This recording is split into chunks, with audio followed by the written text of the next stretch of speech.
Hello everyone, concept achievers classes में आपका स्वागत है। आज हम डेली करंट अफेयर की सीरीज़ को कंटिन्यू करेंगे और डिस्कस करेंगे 6 जून के जितने भी इम्पोर्टेंट करंट अफेयर होंगे जो कि एग्ज़ाम पॉइंट ऑफ व्यू से इम्पोर्टेंट है उन सभी को, और उनसे रिलेटेड जितने भी इम्पोर्टेंट फैक्ट होंगे वो भी मैं आपको बताऊँगा। इस वीडियो की PDF फाइल आप हमारे टेलीग्राम चैनल से डाउनलोड कर सकते हैं, वहाँ आपको डिटेल PDF फाइल मिल जाएगी। तो चलिए बिना किसी देरी के स्टार्ट करते हैं लेक्चर को और चलते हैं पहले क्वेश्चन की तरफ। फर्स्ट क्वेश्चन है, स्पेनिश ग्रैंड प्रिक्स 2023 का खिताब किसने जीता है? तो हाल ही में मैक्स वर्स्टापेन ने स्पेनिश ग्रैंड प्रिक्स 2023 का खिताब जीता है। इससे पहले max Verstappen Monaco grand prix, Miami grand prix और बहरीन ग्रैंड प्रिक्स और ऑस्ट्रेलियन ग्रैंड प्रिक्स 2023 के खिताब भी जीत चुके हैं, तथा अजरबैजान ग्रैंड प्रिक्स 2023 और सऊदी अरब ग्रैंड प्रिक्स 2023 का खिताब सर्जियो पेरेज ने जीता है। नेक्स्ट क्वेश्चन है, भारत की G20 अध्यक्षता में तीसरी एम्प्लॉयमेंट वर्किंग ग्रुप की बैठक कहाँ आयोजित हुई? तो हाल ही में जिनेवा स्विट्जरलैंड के अंदर तीसरी एम्प्लॉयमेंट वर्किंग ग्रुप बैठक का आयोजन हुआ। इससे पहले 2 बैठकें और हो चुकी हैं, जो कि पहली बैठक जोधपुर राजस्थान के अंदर फरवरी 2023 में हुई थी, दूसरी बैठक गुवाहाटी के अंदर अप्रैल 2023 में हुई। अब तीसरी बैठक हुई है जिनेवा स्विट्जरलैंड के अंदर। इसके बाद में चौथी बैठक होगी इंदौर मध्य प्रदेश के अंदर जुलाई के अंदर। नेक्स्ट क्वेश्चन है, दुनिया के गुप्तचर प्रमुखों की गुप्त बैठक कहाँ आयोजित हुई? तो हाल ही में सिंगापुर के अंदर गुप्तचर प्रमुखों की गुप्त बैठक का आयोजन किया गया। इसके अंदर भारत की खुफिया एजेंसी रो के प्रमुख सामंत गोयल भी शामिल हुए थे। रो की फुल फॉर्म है रिसर्च एंड एनालाइज विंग। इसकी स्थापना 1962 में चीन युद्ध तथा 1965 में पाकिस्तान के युद्ध के बाद में 21 सितंबर 1968 में की गई। इसका मुख्यालय नई दिल्ली के अंदर है तथा इसके चीफ हैं सामंत गोयल। तो ये बैठक कहाँ आयोजित हुई थी? सिंगापुर में। तो सिंगापुर की राजधानी क्या है? सिंगापुर, क्योंकि सिंगापुर एक सिटी कंट्री है और इसके प्रधानमंत्री हैं ली सिएन लूंग। नेक्स्ट क्वेश्चन है, बहुपक्षीय नौसेना अभ्यास कोमोडो के चौथे संस्करण में भाग लेने के लिए कौन सा भारतीय जहाज इंडोनेशिया पहुंचा? तो हाल ही में INS सतपुड़ा नौसेना अभ्यास कोमोडो के चौथे संस्करण में भाग लेने के लिए इंडोनेशिया पहुंचा है। यह 4 दिवसीय अभ्यास है जिसका आयोजन मकासर इंडोनेशिया में होगा। नेक्स्ट क्वेश्चन है, टाटा ग्रुप भारत की पहली lithium ion cell manufacturing giga factory कहाँ स्थापित करेगा? तो टाटा ग्रुप भारत की पहली lithium ion giga factory Gujarat के अंदर स्थापित करेगा तथा इसकी पावर क्षमता 20 गीगावाट होगी। तो यह फैक्ट्री गुजरात में स्थापित होगी। तो गुजरात की राजधानी है गांधीनगर और गुजरात के मुख्यमंत्री है भूपेंद्र भाई पटेल तथा गुजरात के वर्तमान राज्यपाल है आचार्य देवव्रत। नेक्स्ट क्वेश्चन है, किस राज्य के भिवंडी में भारत का पहला कार्बन मुक्त गांव विकसित किया जा रहा है? तो हाल ही में महाराष्ट्र के थाने डिस्ट्रिक्ट के भिवंडी तालुका के अंदर भारत का पहला कार्बन मुक्त गांव विकसित किया जा रहा है। महाराष्ट्र की राजधानी है मुंबई तथा महाराष्ट्र के मुख्यमंत्री है एकनाथ शिंदे तथा महाराष्ट्र के वर्तमान राज्यपाल है रमेश बैस।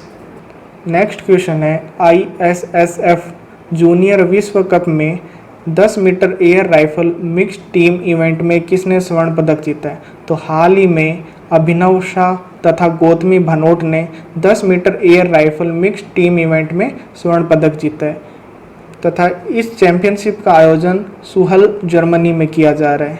यह गोल्ड मेडल इस चैंपियनशिप में भारत का दूसरा स्वर्ण पदक है। इससे पहले जूनियर निशानेबाजी विश्व कप में शेनियाम ने भी स्वर्ण पदक जीता है।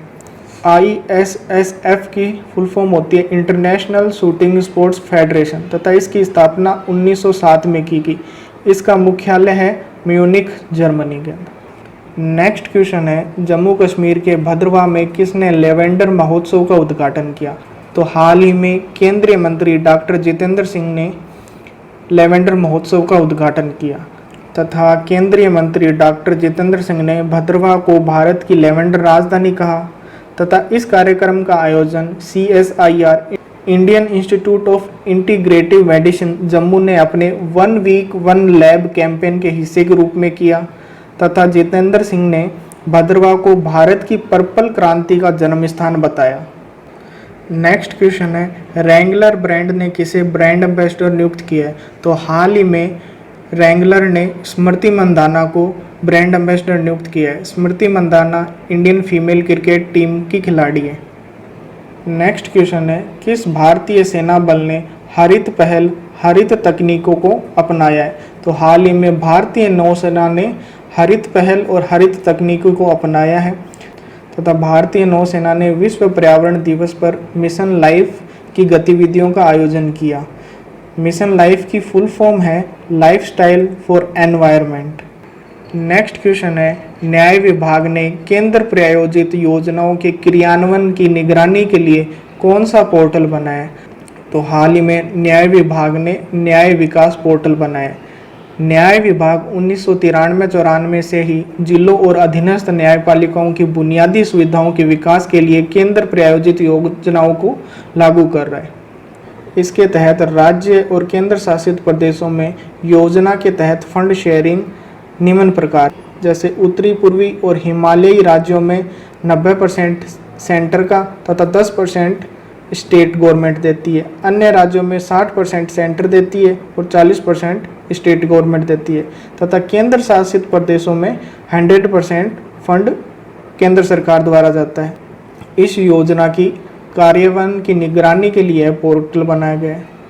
नेक्स्ट क्वेश्चन है केंद्रीय सड़क परिवहन एवं राजमार्ग मंत्री नितिन गडकरी ने कहां पर 1450 करोड़ रुपए के 4 रोड परियोजनाओं का उद्घाटन किया?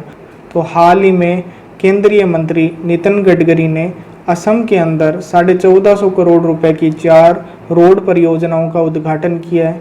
असम की राजधानी है दिसपुर और असम के मुख्यमंत्री है हिमंत बिस्वा शर्मा तथा वर्तमान राज्यपाल हैं गुलाब चंद कटारिया जो कि राजस्थान से हैं। नेक्स्ट क्वेश्चन है गुफी पेंटल जिनका हाल ही में निधन हुआ वह कौन थे? तो गुफी पेंटल एक प्रसिद्ध अभिनेता थे। इनको B.R. चोपड़ा के टीवी शो महाभारत के अंदर शकुनी मामा की भूमिका निभाने के लिए जाना जाता है। नेक्स्ट क्वेश्चन है नेशनल इंस्टीट्यूशनल रैंकिंग फ्रेमवर्क द्वारा ओवरऑल रैंकिंग में कौन सा इंस्टीट्यूट शीर्ष स्थान पर रहा है? तो हाल ही में IIT मद्रास NIRF की रैंकिंग के अंदर प्रथम स्थान पर रहा है। IIT मद्रास पिछले 5 वर्षों से लगातार टॉप रैंकिंग इंस्टीट्यूट रहा है। इस बार सेकंड पोजीशन पे है Indian institute of science Bangalore और थर्ड पोजीशन पे है IIT दिल्ली। NIRF की फुल फॉर्म होती है national institutional ranking framework. NIRF की शुरुआत वर्ष 2016 में की गई थी। यह इस बार इसका 8वां संस्करण है। शिक्षा मंत्रालय द्वारा हर वर्ष NIRF की रैंकिंग जारी की जाती है। NIRF के तहत 13 अलग अलग कैटेगरी में रैंकिंग जारी की जाती है। तो इस बार की कुछ प्रमुख रैंकिंग इस प्रकार है जैसे NIRF रैंकिंग 2023 इनोवेशन के अंदर IIT कानपुर फर्स्ट पोजीशन पे है और IIT मद्रास सेकंड पे और IIT हैदराबाद थर्ड पोजीशन पे है। और NIRF की रैंकिंग रिसर्च इंस्टीट्यूट के अंदर Indian institute of science Bangalore first पे है, IIT मद्रास सेकंड पे और IIT दिल्ली थर्ड के ऊपर है। तथा इस बार टॉप इंजीनियरिंग इंस्टीट्यूट की रैंकिंग में IIT मद्रास पहले स्थान पे, दूसरे स्थान पर IIT दिल्ली है और तीसरे स्थान पर IIT बॉम्बे है। तथा टॉप यूनिवर्सिटीज़ में Indian institute of science Bangalore पहले स्थान पे है, JNU नई दिल्ली ये दूसरे स्थान तथा जामिया मिलिया इस्लामिया यूनिवर्सिटी नई दिल्ली तीसरे स्थान पर है। तथा टॉप कॉलेज रैंकिंग के अंदर मिरांडा हाउस नई दिल्ली पहले स्थान पर है तथा हिंदू कॉलेज नई दिल्ली दूसरे स्थान पर है। इसी प्रकार टॉप मेडिकल इंस्टीट्यूट के अंदर एम्स दिल्ली पहले स्थान के ऊपर है। तथा टॉप लॉ इंस्टीट्यूट रैंकिंग के अंदर national law school of Indian university Bangalore पहले स्थान के ऊपर है। तथा टॉप मैनेजमेंट इंस्टीट्यूट रैंकिंग के अंदर IIM अहमदाबाद पहले स्थान पर है तथा IIM बेंगलोर दूसरे स्थान के ऊपर है। और top agriculture and allied sector institute ranking के अंदर IARI नई दिल्ली पहले पर स्थान पर है तथा NDRI करनाल दूसरे स्थान के ऊपर है। नेक्स्ट क्वेश्चन है, गांधी जी के फिनिक्स बस्ती में उनके कौन से अखबार के 120 साल पूरे होने पर प्रदर्शनी आयोजित की गई? तो हाल ही में इंडियन ओपिनियन अखबार के 120 साल पूरे होने पर गांधी जी की फिनिक्स बस्ती में प्रदर्शनी का आयोजन हुआ। इंडियन ओपिनियन महात्मा गांधी द्वारा दक्षिण अफ्रीका में एक युवा वकील के रूप में उस दौरान शुरू किया गया जिस समय सरकार के दमनकारी कानूनों से लड़ने के लिए एक जनसंचार तंत्र के रूप में ज़रूरत थी। फिनिक्स बस्ती या फिनिक्स सेटलमेंट 1904 में डरबन दक्षिण अफ्रीका के पास में गांधी जी ने इसकी स्थापना की। डरबन के पास में 100 एकड़ ज़मीन थी जिसको गांधी जी ने खरीद लिया और 100 एकड़ के अंदर एक भारतीय नगर की स्थापना की।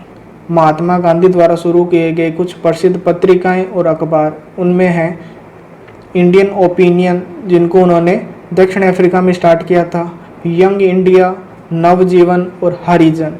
तो यह था हमारा आज का लास्ट क्वेश्चन। वीडियो देखने के लिए धन्यवाद।